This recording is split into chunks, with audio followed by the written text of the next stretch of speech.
What are you doing here right now?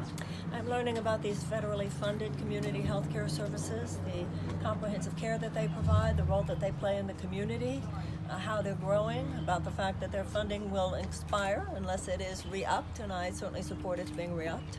I'm learning more how all of that operates, and most particularly the services that they provide to the community and how important that is. Healthcare is important to you. Why is that? Healthcare is important to every American. It's important to everyone in the world. And I believe very strongly, I'm one of those people who believes that it should be a right, it should be considered a right and not a privilege in the United States. And most importantly, because I believe that all governmental policy should help people thrive. Governmental policy should not be in the way of people becoming all that they can be. Governmental policy should help people become all that they can be. And one of the issues, a primary issue in the United States in terms of the dysfunction of so much of our society, lies in the fact that people are so anxious. And one of the main things that causes such chronic anxiety in people is, what will happen if I get sick? What will happen if one of my children gets sick? I want that anxiety removed. I want the anxiety of that removed. I want the anxiety of how am I going to send my kids to college removed. I want the anxiety of how am I going to pay for my college loans removed so that people can thrive. And that is itself a health issue. You know, the main cause of illness is stress. So right now in the United States, we don't really have a health care system so much as we have a sickness care system. Western medicine is very good with acute care once someone gets sick. But we have so many chronic illnesses in the United States that are unnecessary.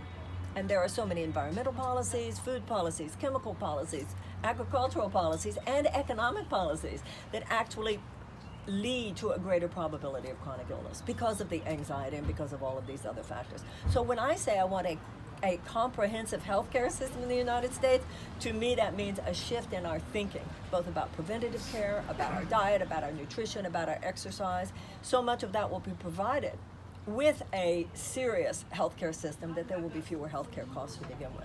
So we need radical and fundamental disruption how we think about health in the United States. We should be a healthier people, and governmental policy should aid people in being healthier. So how do you tackle that shift in thinking to build that better healthcare system?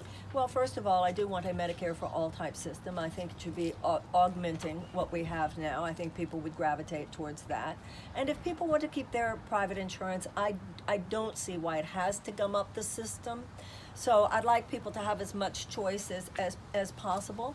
And then it has to do, doesn't it, with the way we think. It has to do with the way we think, what we fund, what we include. Once you have a healthcare system in which the thinking is the realization of the importance of diet, the thinking is the realization of the importance of preventative care.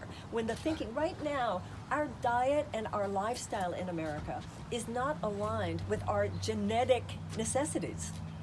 We don't live in alignment with the kind of factors that make the body, that make health more probable. And with a president who understands those things, then everything from who you appoint to what policies you concentrate on and that you propose, that's how change happens, and that's why leadership matters.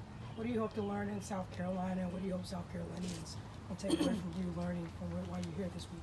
Well, everywhere I go, you know, the beauty of a campaign is that your ear is to the ground. Everywhere I go, whether it's here, and it was true here today, meeting the executive director of this community health care system, everywhere I go, I hear something. I hear something about people's experience. I hear about people's experience. I hear people's insight. Everybody brings something. And that's what I believe a candidate should be doing. That's what I believe a leader should do. You don't so much as tell people, you learn from people. It's a loop. You learn from people, and then you help process what you've learned into the idea of the kind of public policies and the kind of changes in public policies that will make a difference in people's lives. Anything else you'd like to add? Just what a beautiful day it is and how great South Carolina is.